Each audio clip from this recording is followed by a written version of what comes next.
Another question, because obviously we can do many things with this model class, and a question that may arise is, does the volatility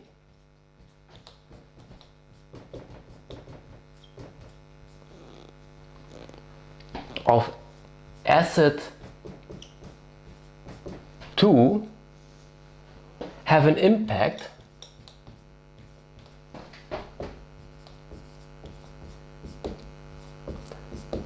on the volatility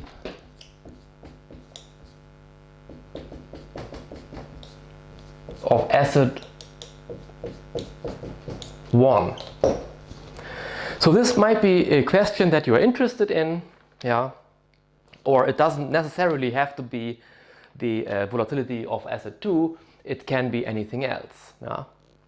So one of my colleagues, he is doing a lot of, let's say, research papers where he basically runs a GARCH model, and he has in the equation for the variance, he just includes the crude oil volatility, yeah, in different contexts. But it's always the same thing basically. And so you have in the equation for the second moment, you can put in anything, yeah, if you want to investigate if it has an impact on the variance of, or conditional variance of an asset. Okay, but let's keep it simple. Let's just have a very simple case here. You have two assets and you're interested in, does the one asset have an impact on the other one? Okay, so how do we proceed? Again, we have our model. We model the mean equation for the first asset, y1t. We have an alpha 1, we have epsilon 1t, we have again our epsilon 1t is defined as sigma 1t times this error term e1t as defined. Now this guy is random again, like in the earlier example. Then e1t is distributed as normal with zero mean and standard deviation of 1, and our conditional sigma 1t is given by square root of w10, which is the unconditional variance or the unconditional volatility of that first asset, plus, and again we have here this term sigma I 1 to capital P of w1i times epsilon squared of asset 1 t minus I. Yeah, it's the same thing that we had earlier on the whiteboard.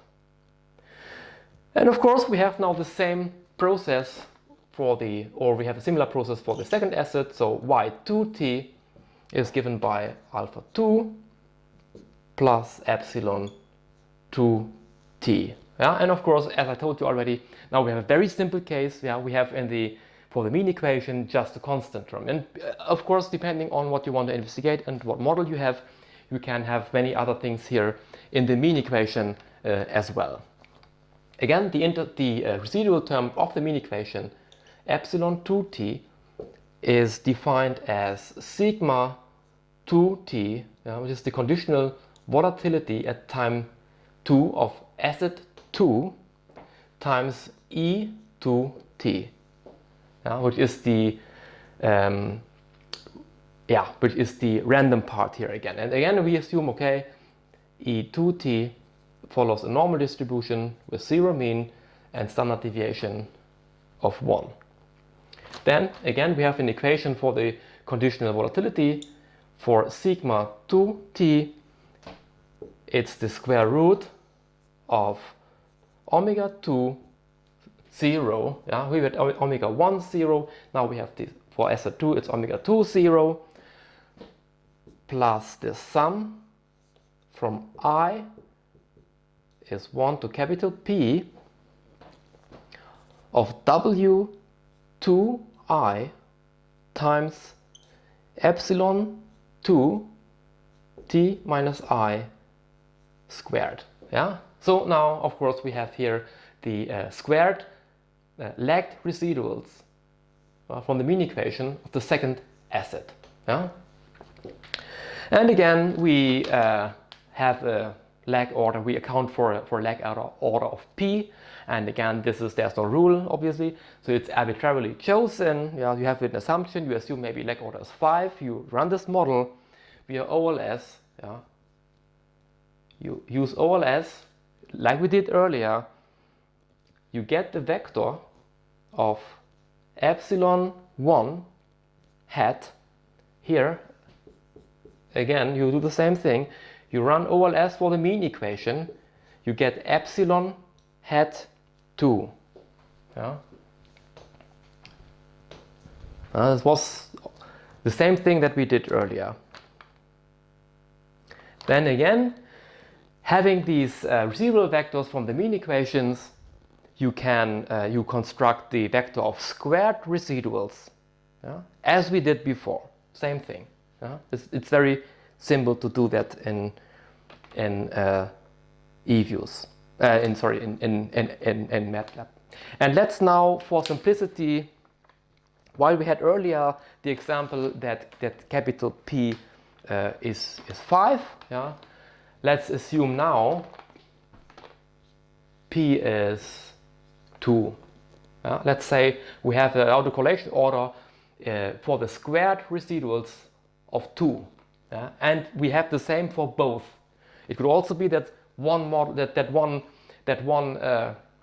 asset has a higher autocorrelation order, yeah, than the other asset, or both could have the same. So it all depends. Okay, but let's for now assume we have the same capital P, yeah, so the same dependency structure here in the second moment, and we also would like to investigate if the past squared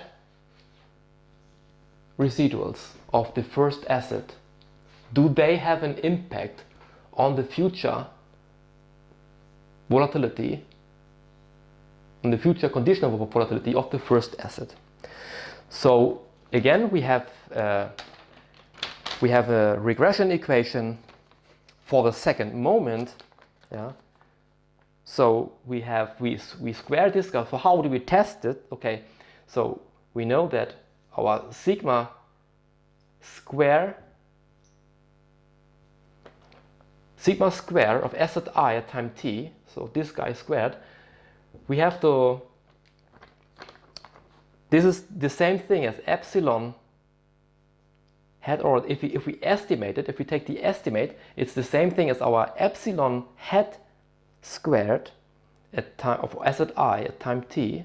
Yeah, so we take the estimated squared residuals at time t, and we have again in our regression equation an intercept term denoted as delta 0.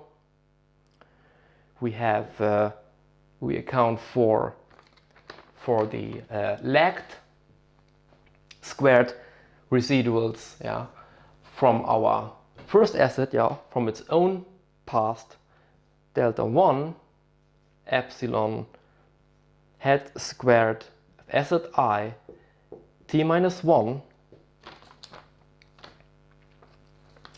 We also have a delta 2, yeah, times epsilon hat squared of asset 1 at time t minus 2.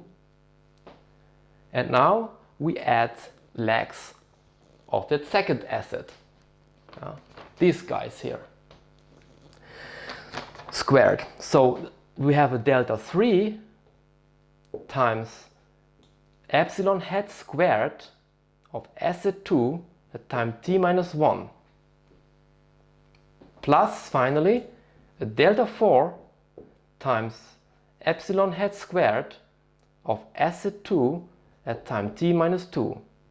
And again we have here et, this e, yeah, it's a different e obviously from that here, so that's why I make it a little bit more visible here, because it's because it's a regression equation, we have to have also here an error term, capturing the residuals. So obviously what we see here from this equation, this part here, it's from the own asset, from asset 1's past. Yeah? So these are the past squared residuals, yeah, from the first asset that enter the equation for the conditional variance of the first asset. Yeah? Whereas here, the second part of the equation, this guy here, is the impact from the second asset on the first asset's conditional variance. Yeah? So obviously, if these guys here, delta 3 and delta 4, are statistically significant, past volatility of the second asset has an impact on future volatility of our first asset. Yeah? So we are interested in delta 3 and delta 4, right? So how do we estimate this model? So of course what we do always, we have to translate our model into our standard OLS regression model. So obviously our y vector is now defined as this guy here. So, and obviously we have two legs for the first asset and for the second asset here. So we lose two time series observations now. So we start, our dependent variable starts obviously at epsilon hat squared of asset 1 at time 3. That's the first observation of our dependent variable. The second observation is epsilon hat squared of first asset at time t is 4. And so on until we end up at epsilon hat squared of asset 1 at time capital T. So that's our y vector. Let's define our x matrix. Again, we have here delta 0 measures the intercept term, so we have to have a vector of 1s in our regression matrix. First, we have to have the lagged own past from t minus 1 squared residuals of that first asset's equation here. So it's the first element here in the column vector would be then epsilon hat squared of asset 1 at time t is 2, because it's lagged by 1 unit here in this equation. So the second entry would be then in this vector epsilon hat from asset epsilon hat squared of asset 1 at time t is 3, because here we start the second observation in the dependent variable is t is equal to 4, and here then one lag is obviously t equal to 3, very simple, and so on. So we end with epsilon hat squared of asset 1 at time capital T minus 1. Yeah, it's clear. So again, that's a t minus 1 by 1 vector here, our dependent variable vector. So then the second vector here, or is actually the third column vector in our X matrix, but it's the second vector for the regressors here, for the independent variables. So the first element here, we have here a lag of 2 time units. So obviously it would be then here 3, 2, 1. It would be then the epsilon hat squared of the first asset at time t is 1. And here 2 time units lagged from the first observation. The first observation here is in the second row at time t is 4, 4, 3, 2. So here the element here would be obviously then epsilon hat squared of asset 1 at time 2. And so on until we end up at epsilon hat squared of asset 1 at time capital T minus 2.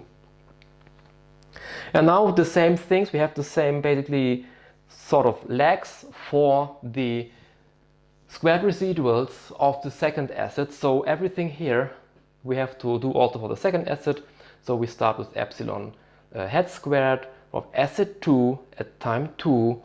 Then we have the epsilon head squared of asset 2 at time 3, like we have here for the first asset, also for the second asset, because we have here the same legs, and so on, and until we end up with sigma head epsilon head squared for the second asset at time t, capital T minus 1. And then this guy here translated for the second asset here, congruent, would be then obviously epsilon head squared of the second asset at time t is 1. Then we have epsilon head squared for the second asset at the time t is 2, would be then here. And so on. And the last element would be then the epsilon head squared for the second asset at time capital T minus 2.